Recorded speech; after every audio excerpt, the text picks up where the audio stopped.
Hello everyone, welcome to today's class. In this class, we are going to learn about doping techniques. Before going to discuss about what is meant by a doping technique and how many varieties are there, I wish to emphasize on your point. That means I want to show you something. What it is? Yeah, you already knew this. It's a laptop. Everybody knew it. Okay. I wish to ask you a simple question about this laptop. How do you get power in this laptop? Yes, there will be a battery. You are going to charge that battery. Then that battery distributes that energy, that electrical power energy, to the motherboard and processor and other peripherals. To make it work properly, the total motherboard and processor systems must be designed in such a way that they will gain that electrical energy in a proper manner. That means some components require more energy and some components require less energy. So, to make this laptop function properly, we have to distribute that energy in a proper way. In order to distribute the energy in a proper way or in a controlled way, we need diodes. Then what is meant by a diode? Diode means a p-type semiconductor is connected to n-type semiconductor. That means if you have taken a p-type semiconductor like this, I think you knew that what is meant by p-type semiconductor.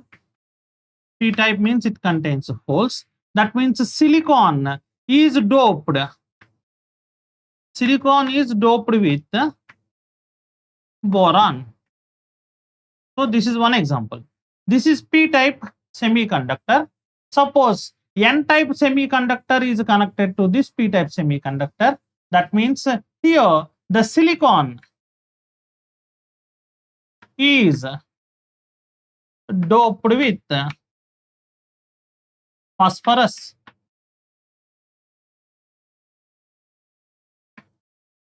If you connect these two, automatically a junction diode will form. That means it contains holes. I'll write holes like this here. It contains electrons. So whenever you supply energy, automatically these electrons will jump into these holes. Thus electricity is conducted. We already knew this one in our previous classes only. Here I want to emphasize on a point that suppose if there are more number of electrons and more number of holes, then you can pass high electricity. Suppose if these are in less number, then you will pass or you can pass a small quantity of electricity. That means the passage of electricity through a diode mainly depends on number of free electrons available and number of vacancies or holes available to gain electrons. So, if you control the number of boron atoms and the number of phosphorus atoms in a silicon semiconductor, automatically you can control the electricity. That means you can supply much more electricity to some components and you can supply smaller electricity to some components depending on controlling the number of boron atoms and phosphorus atoms. Not only boron and phosphorus, there are different type of atoms are also there. I took the example of boron and phosphorus to explain p-type and n-type. So what do you think about this one? Generally children will think that there will be a silicon of p-type like this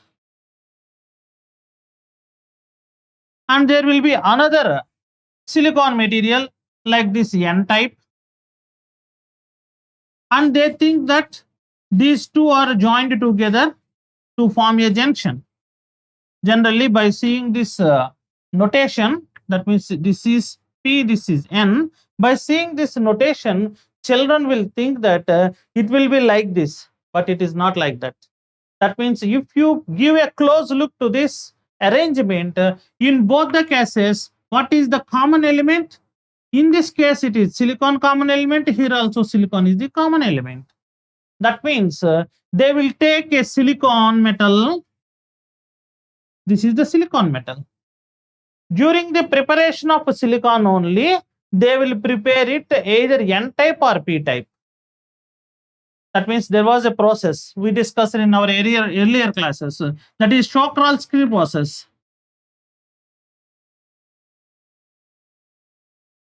In Shawkral-Skrill process, we are going to prepare single crystals of silicon. During that preparation only, scientists are going to add some boron material or phosphorus material, either of them only. Any one material, either boron. That means if they want to prepare a P-type, they will add boron. Or if they want to prepare N-type, they will add phosphorus or arsenic. Like that, they will add one type of metal to the silicon. That means whenever you are going to prepare silicon, it will be either N-type or P-type. Okay. They will take that N-type material or P-type material and dope other material into it. Is that clear? That means suppose if I have prepared a silicon wafer like this, let me write a silicon wafer in such a manner. Silicon, boron, silicon, boron, again silicon, silicon, silicon, silicon, and again here silicon, silicon, and again if it is boron here, silicon, silicon, and this is another bond, this is another bond, silicon, this is other bond to this boron, and again this is the bond here, like this. There are some bonds like this. That means I have prepared a material which already contains boron. Suppose the material already contains boron, then it is called P-type. Then what you need more? That means to prepare any junction diode, you need just phosphorus in this matter. That means they will take a vapor which is already a P-type and they want to dope phosphorus into it. So automatically you can form this type of junction. Is that clear? That means they will take one silicon wafer which is either N-type or P-type and they will dope other material or impart or insert another material into it. That means suppose if it is boron, then what you need to dope? You have to dope phosphorus. So they will do something, an experiment, and they will insert that phosphorus into that boron doped silicon. Suppose if you dope phosphorus into that boron doped silicon, automatically a PN junction diode is formed. In this lesson, we are going to learn what type of techniques scientists will follow to dope a material into silicon. Is that clear? Those techniques are called as doping techniques. Let us see what are doping techniques now. Doping techniques are mainly two types.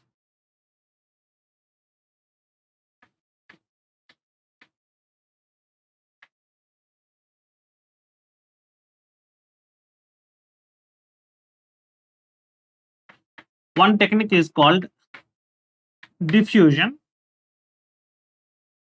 and the other technique is called as ion implantation.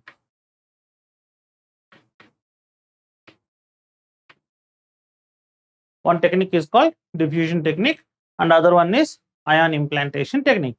Let us start with diffusion.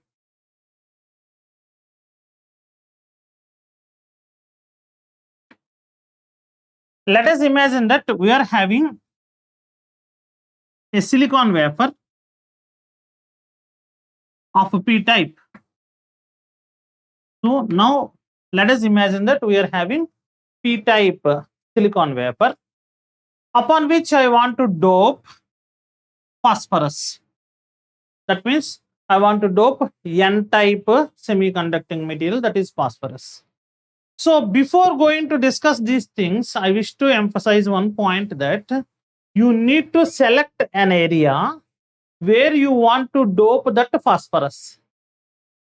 Is that clear? Since this is totally P-type, that means this is silicon wafer which contains boron atoms. Now you want to make a junction diode at a particular place only, not throughout this material. That means if I want to give or add phosphorus in this area only, that means this is the area in which I want to dope phosphorus atoms or arsenic atoms. Okay, then you have to cap the remaining area. That means you have to cap or mask the remaining area. There are certain masks available in the market. Those masks are put on this area where if phosphorus atom comes and hits this one, it won't enter this silicon vapor. It only enters here. That means you made to fall phosphorus like this. This is phosphorus vapor and this is phosphorus. This is phosphorus.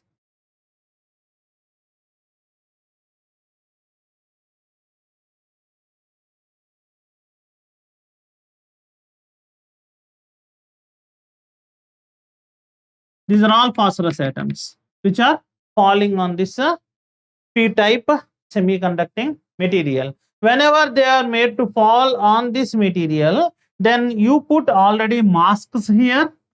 These masks will prevent the passage of phosphorus atoms into this silicon vapor. Only phosphorus atoms which fall at the surface of this area only will enter this p-type material. Is that clear? In the market, these are available. Masks are available. Masks are the materials which are used to prevent the penetration of falling material. Those masks are generally made with silicon dioxide or silicon nitride. Generally, these materials are used to make masks. So, whenever this phosphorus atoms, whenever the flow of phosphorus atoms made to fall on this surface, then they will slowly diffuse into the material if you put this total silicon vapor at around 1000 degrees centigrade. That means in a diffusion process, we put the material nearly at 1000 degrees centigrade. Suppose if you are going to dope a material into the silicon semiconducting material. Suppose if you have taken gallium arsenide in this place, that means if you have taken gallium arsenide instead of this silicon vapor, then you can diffuse the materials at a much lower temperature, nearly from 300 degrees centigrade to 600 degrees centigrade. You can ask me a simple thing, sir, you are going to tell about silicon. Immediately you change over to this gallium arsenide. What is the use? That means I wish to say you something, that a diffusion process is not only for elemental semiconductors, it can be used for compound semiconductors also. Gallium arsenide is a great compound semiconductor which is mainly used for high frequency microwave generation. Nearly 300 gigahertz frequency can be obtained from this gallium arsenide semiconductors which are used in radar systems. Okay, gallium arsenide, those systems are called IMPATT. IMPATT. IMPATT is a material which can generate high frequencies in radar detection systems. So in civil wars and at other places where you want to generate high frequency, then you going to use this gallium arsenide as the material. So knowing about this elemental semiconductor silicon and at the same time about this compound semiconductor is very important if you want to prepare any microchip. Is that clear? So let us come to our lesson. This vapor is maintained at 1000 degrees centigrade and you made an arrangement to fall either phosphorus or boron depending on your requirement. So these are in vapor phase. Vapor phase. That means where can you get this phosphorus? Let us see that list also. And again, I want to say you one thing. Here, only phosphorus will not come here. You are going to use a carrier gas also. By using that carrier gas, the vapors of phosphorus are going to fall on that material where you selected the area to become a PN junction diode. Let me explain with a clear diagram here. Then you are able to understand what I am speaking. Yes, this is open tube diffusion. In this open tube diffusion, if you see the name itself, it is open tube. Why do you give this name open tube? Because it was opened at both the ends. Okay, it is open at both the ends. So that's why I gave the name open tube diffusion. Here, we are going to use a tube called quartz tube. I think you already knew what is meant by a quartz tube. Quartz tube means pure SiO2 in crystalline state.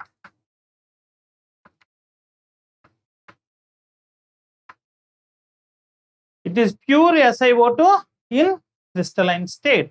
It has an ability to withstand high temperatures, nearly 1650 degrees centigrade temperature. Up to this temperature, it has sag resistance. Then what is meant by sag resistance? Sag resistance means it won't give any deformation at any area up to this temperature. Okay, at the same time, it is highly pure. In this lesson, we are going to discuss the subject with a name called high purity. High purity, always we need highly pure materials during any diffusion process. Okay, it is highly pure. It can withstand up to 1650 degrees centigrade and it has a sag resistance. At the same time, you can prepare it up to 15-inch diameter. At the same time, you can increase the temperature suddenly from room temperature to 400 degrees centigrade. Again, you cool it, then there will not be any change in the material. That's why we are using quartz tube for this process. Is that clear? Okay. Now, here is an arrangement of liquid impurity source. Here, you must not confuse with the name impurity. Here, I'm not going to tell that it is impurity. It is the doping material. Okay. Let us say that it is phosphorus. Okay. Let us say that it is phosphorus. Of course, phosphorus containing compound in liquid state. So here the impurity means the doping material which you are going to dope upon the silicon wafer. Suppose if you put a susceptor here, this is the susceptor. Susceptor means it is the material upon which silicon wafers are placed for diffusion. That is called susceptor material. And I put some silicon wafers like this. It is a silicon wafer and this is also a silicon wafer. This is also a silicon wafer. Let us imagine that these were inserted into that susceptor and they are made ready to take away that phosphorus or arsenic, whichever is coming to fall on it. Is that clear? At the same time, if you see here, they are using a carrier gas, that is nitrogen. Carrier gas. Then what is meant by a carrier gas? Carrier gas is one which takes away those molecules in their vaporous state to the surface of that silicon wafer. So we use carrier gas to take away the impurity or the doping material elements in their vaporous state onto the surface of that silicon material. Here we generally use two types of carrier gases. One is hydrogen and another one is nitrogen. If you ask me whichever is best, sir, If you ask me whichever is best, sir, the best one is hydrogen. Why? Because you can get highly pure hydrogen.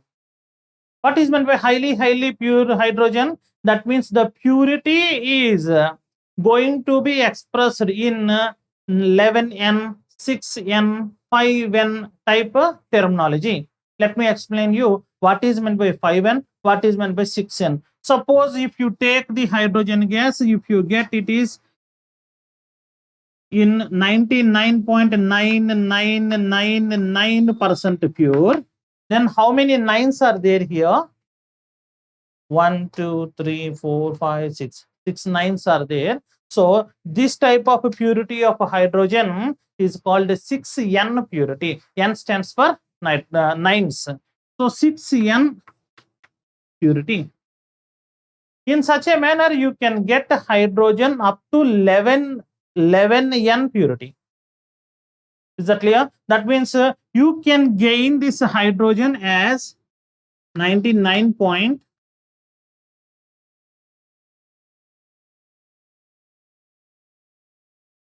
pure.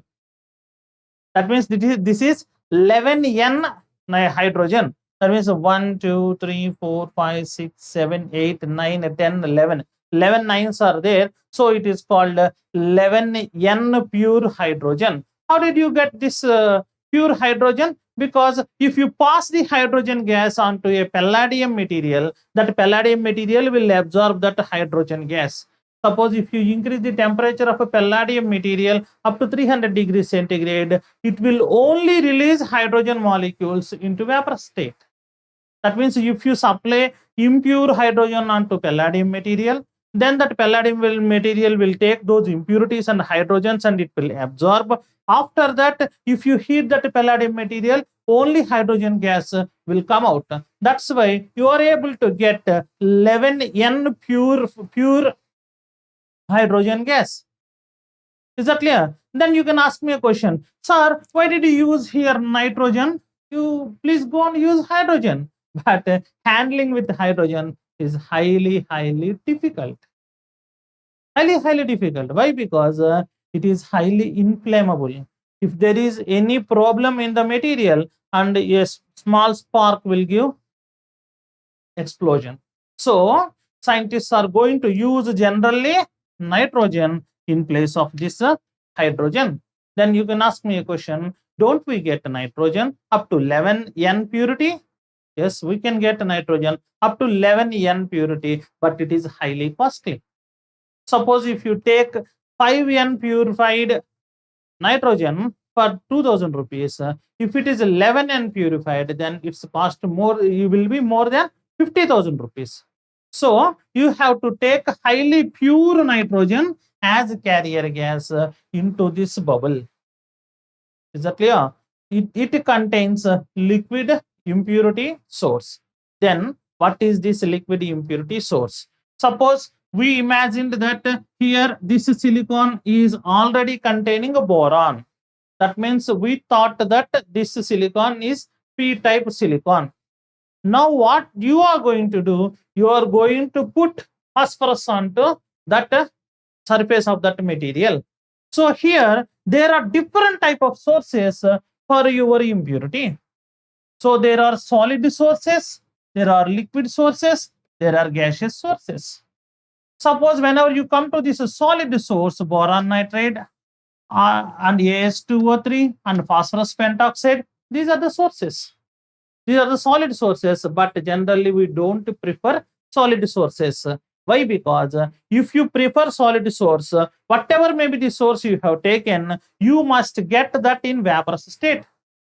So suppose if you want to get vapors from this boron nitride, what you have to do? You have to heat the material and you have to melt the material, then you will get a vapor, and that vapor is made to fall on silicon. It is a long process and fuel consuming process.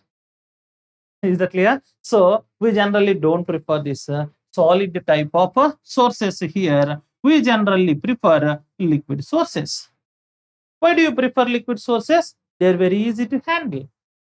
Can't we use vapor sources directly? Okay, no problem. You can use vaporous sources also or gaseous sources also, but handling those gaseous sources is somewhat difficult when compared with your liquid sources. Is that clear? Now, here these are the liquid sources. Suppose here if you want to put boron tribromide, and arsenic trichloride, phosphorus oxychloride. In these sources, you will take this phosphorus and this arsenic and boron onto that silicon metal by following a small chemical reaction, which I will show you later. Okay, first remember that we are generally used to use liquid sources. In some cases, we can use gaseous sources also. Here, those gaseous sources for boron, diborane is the gaseous source, and again for this arsine and phosphine are the sources for arsenic and phosphorus. Is that clear? Suppose if it is silicon wafer, then these type of sources are used. Is that clear? Suppose if it is gallium arsenide, okay, we have to take consideration into compound semiconductors also. So suppose if it is gallium arsenide, there are different type of sources for gallium arsenide. You please remember one thing, that gallium arsenide is having arsenic in its crystal lattice. This arsenic cannot withstand up to high temperatures. Suppose if you use this type of 1000 degrees centigrade temperature, this is the electric furnace which will give 1000 degrees centigrade temperature. If you take silicon, suppose if you go to that 1000 degrees centigrade temperature for gallium arsenide, automatically the arsenic atoms present in gallium arsenide will evaporate. So for gallium arsenide, you have to take low temperatures. In such a case, you have to take directly these type of materials as doping materials. Is that clear? For the doping of silicon, in gallium arsenide, the impurity metal silicon can be doped. For silicon, you are going to take silane. It is having formula SiN H2n plus 2, where N is equal to 1, 2, 3. Or you can take hydrogen sulfide. Hydrogen sulfide gas, it is available in the market. You can take that hydrogen sulfide gas for the source of sulfur. In order to gain sulfur to deposit in gallium arsenide, you are going to take this hydrogen sulfide. Suppose if you want to dope zinc into it, then diethyl zinc is taken. Is that clear? These are the P type and N type gases or substances which are used to be doped on this gallium arsenide. Okay, let us come to our lesson now. Now, if you closely observe this diagram, it is open tube diffusion. It is open at both ends. It has an arrangement to pass nitrogen gas into the liquid impurity. Here, I will consider that this impurity is phosphorus oxychloride. Let us imagine like that. POCl3 is the impurity here, and it is the nitrogen gas is passed into the material. Slowly POCl3 vapors along with this nitrogen, with these nitrogen vapors will come and made to fall on this material. During the passage, there is a provision to give oxygen to the source. There is a provision to give oxygen. Why do you need oxygen? In some cases, like this POCl3, it has to be oxidized to phosphorus pentoxide. So for that purpose, you are going to use this oxygen. So whenever you supply nitrogen gas as carrier gas to this phosphorus oxychloride and you supplied oxygen, these vapors come and made to fall on that silicon at 1000 degrees centigrade. There some chemical reactions will take place. Let us see what are those chemical reactions. Right. These are the chemical reactions which are going to happen upon silicon vapor surface, where here this POCl3 takes 3 oxygen molecules and will be converted to a glassy phosphorus pentoxide. Why did I say a glassy? At 1000 degrees centigrade, it will be just like a glassy. So a glassy phosphorus pentoxide is formed upon the surface of silicon.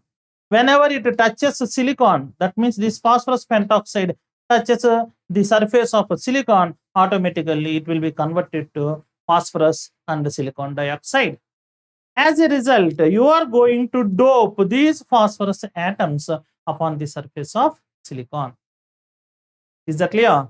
So there are different type of sources like solid and liquid and gaseous sources, and those type of sources are different for different doping techniques. That means if you want to dope for silicon, then you use these things. If you want to dope for gallium arsenide, you are going to use these things. Now I want to emphasize one point here. Suppose if you take gallium arsenide, you must be very, very careful while adding these materials. These materials must be highly, highly pure. Why? Because suppose if I have taken this gallium arsenide and I prepared that material with a great precaution, then it will create 9,000 centimeters square per second mobility. Suppose if it contains a small impurity, suppose if it contains a small impurity like carbon or iron or nickel, automatically the mobility of a gallium arsenide will be decreased nearly to 2000.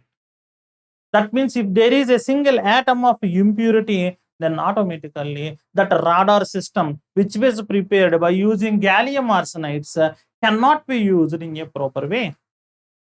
Students, I wish to say you one thing. Why do we prefer Intel type of microchips and don't prefer other brands?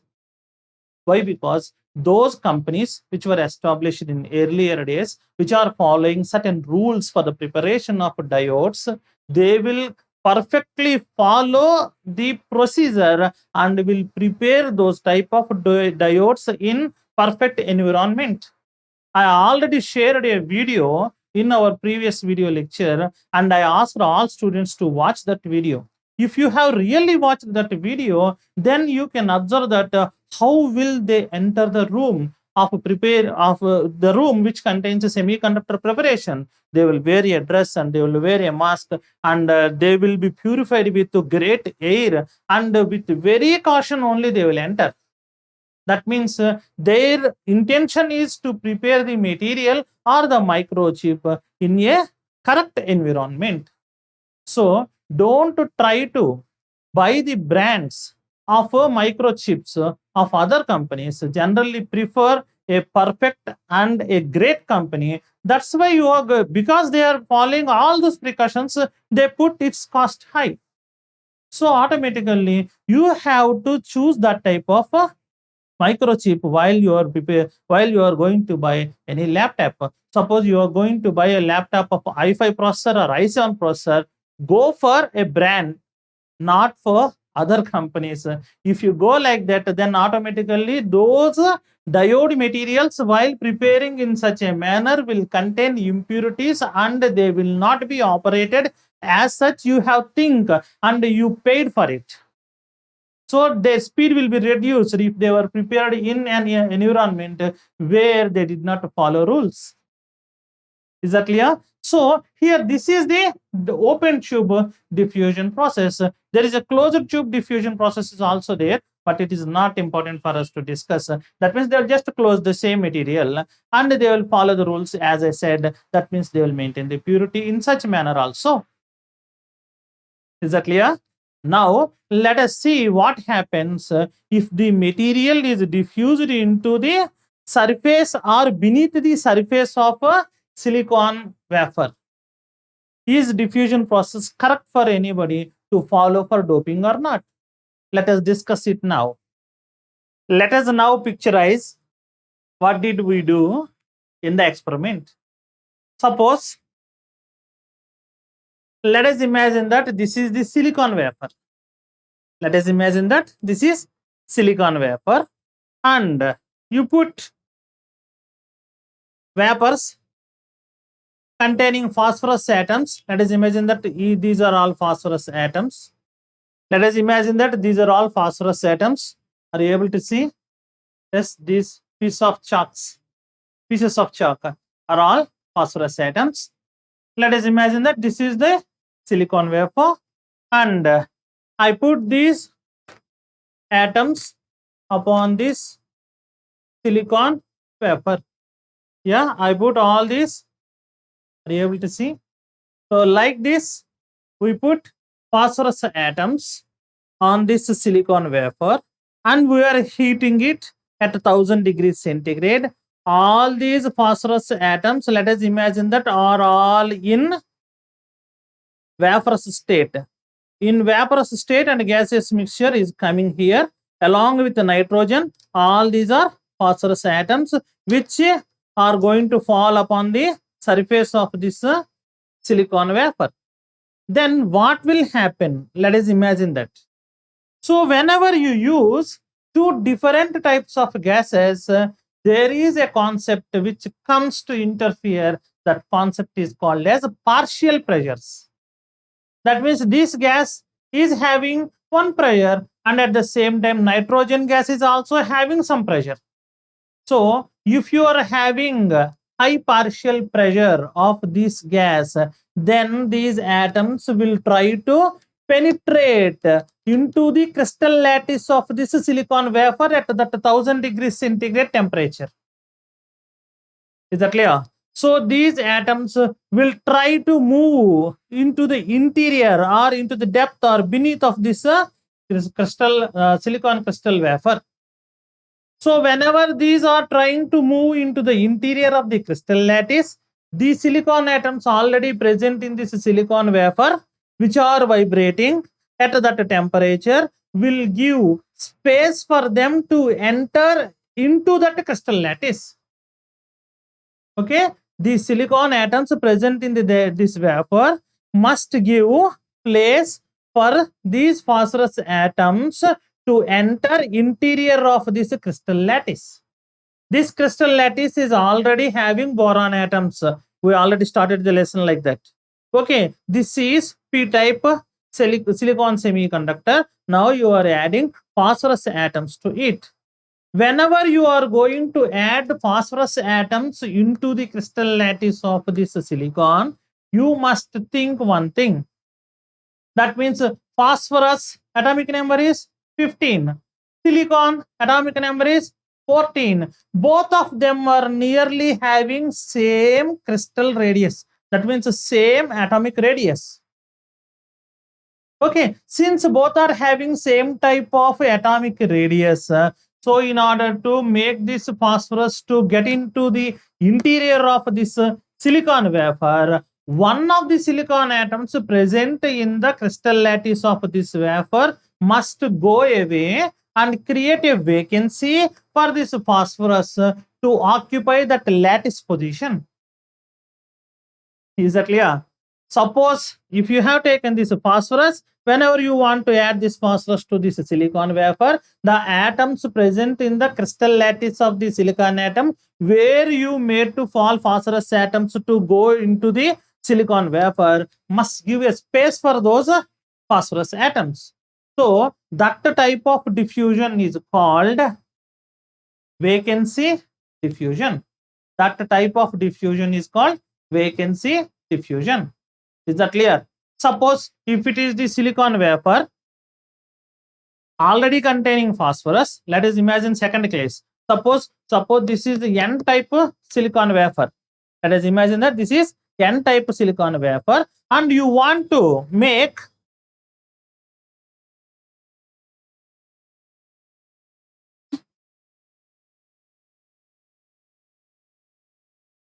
let us imagine that this is the boron atom. Boron atom, very small atom. Please take a small atom.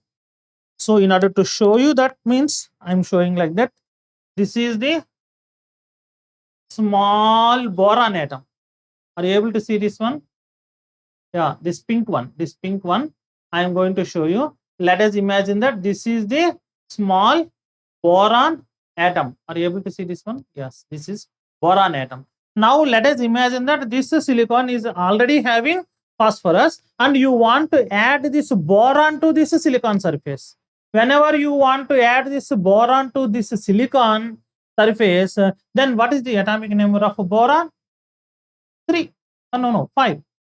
Hydrogen, helium, lithium, beryllium, boron. Its atomic number is only 5. Okay, then what is the atomic number of this silicon? This silicon atomic number is 14. So there is no need for silicon atom to give away space for that boron. Since boron is a small atom, it can easily enter the interstitial positions of these silicon atoms. Is that clear? Suppose if you want to add boron to silicon wafer, then what will happen? Interstitial diffusion will happen. That means it can easily diffuse into the material. There is no need of much activation energy for this boron atom to enter the crystal lattice of silicon. Why? Because this boron atom which I have shown you is having very small size. So with the minimum amount of energy, activation energy, automatically it will enter with 0.52 2 electron volt energy. Whereas if you take phosphorus and you made to enter the interior of this silicon wafer, since this phosphorus is having nearly similar atomic radius of that silicon, you need much more energy. That means you have to give more partial pressure upon that phosphorus to get into the interior of silicon wafer. In such a case, what will happen? Vacancy diffusion will happen. That means one of the silicon atoms will move away from its crystal lattice position and will give that place for that phosphorus to enter. Is that clear? So diffusion is of two types. One is vacancy diffusion and another one is interstitial diffusion. I think you came to an idea. So let me write it here. Suppose if you want to add phosphorus to silicon, then it is vacancy diffusion. What is meant by vacancy diffusion? One of the silicon atoms in the crystal lattice will move away from the lattice side and will allow that phosphorus, let us take phosphorus, will into the interior. Suppose if you want to add boron like a metal which is having small atomic radius, then you have to do that interstitial diffusion. That means suppose if you want to add this boron atom, it can easily occupy the place present in the interstitial position. So diffusion of two types. Is that clear?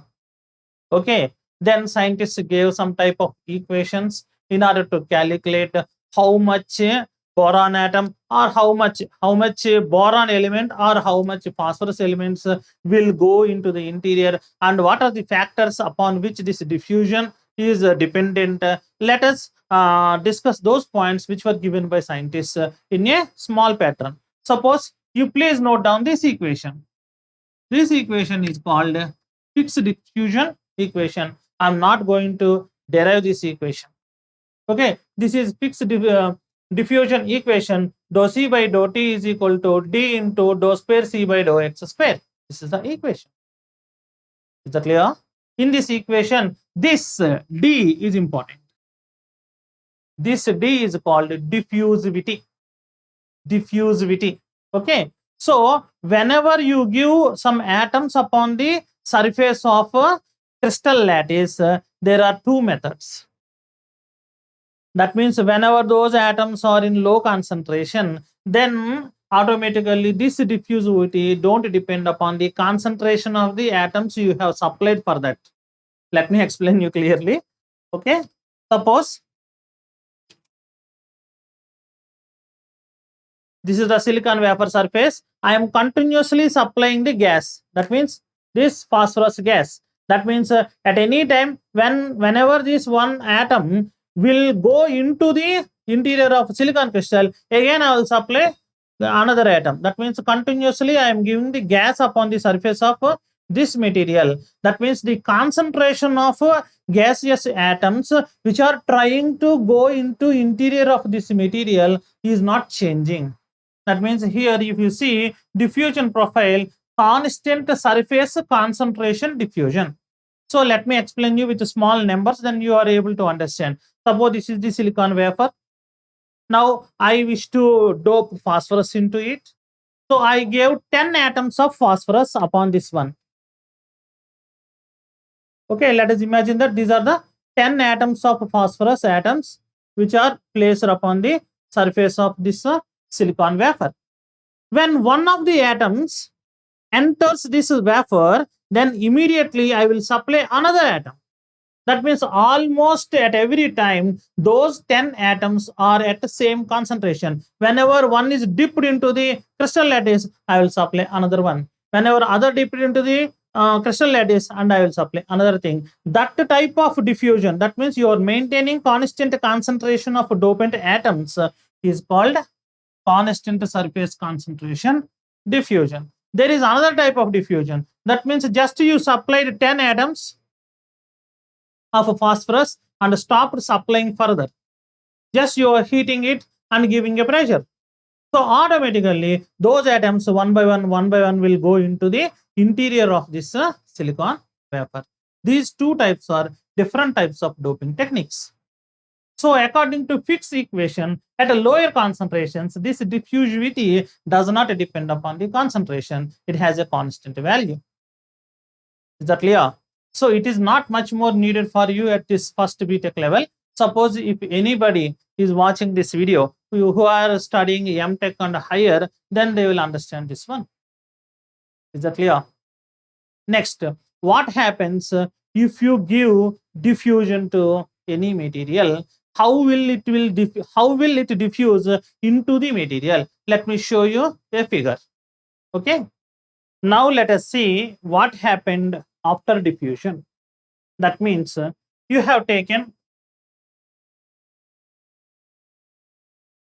a silicon wafer like this and you masked it. That means this is the mask. And again you gave mask here also. And you made to fall phosphorus vapors onto the surface of this silicon wafer.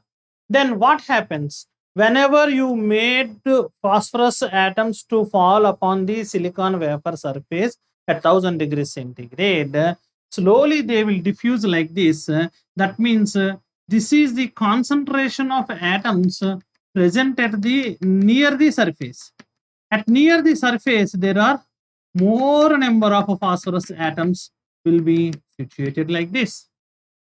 Okay, slowly whenever the depth is increased, their concentration will decrease. At the same time, though you put masks for not diffusion in this area, it will spread like this. Did you understand? Though you put masks here and you ordered this material not to diffuse into this area, but here the diffusion starts at the center position, slowly it expands, and those atoms, that means those phosphorus atoms, will go deep to the material and will spread like this, and even then you put mask, they will enter the area where you don't want to see phosphorus atoms. This is the problem with diffusion. Okay, there was a graph. This is the graph. Suppose this is the concentration, then monotonically it will be like this. That means at the surface, x is the distance, this depth distance, at 0 distance, it has more concentration. That means at this level, there are more number of phosphorus atoms. Slowly, when you are going down this one, they will come like that. That means their concentration value will be decreased if you go deep into it. Did you understand this graph? I'll show you again. Please try to concentrate here. This is the surface. Okay, this is the surface. It is 1 micrometer depth. Let us imagine like that, 1 micrometer depth. Okay, at 1 micrometer depth, here at the surface, there are more number of phosphorus atoms. Let us imagine that this number from this to 1 to 1000, like that. Let us take some numbers. It is not generally 1 to 1000. 10 to the power of 18 level it will be.